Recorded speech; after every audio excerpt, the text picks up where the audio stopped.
Hello, and welcome to Mark's Excel Tips. In today's video, we are going to show you how to convert text to numbers in Excel, in just one click. Let's get started. If you find value in this video, please give it a like, to help others find our videos.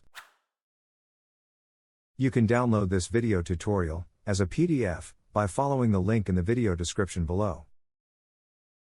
Here, we have a list of expenses. The numbers in the amount column are stored as text instead of actual numbers.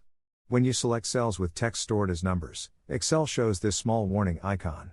It's this warning icon that lets you convert text to numbers with just one click.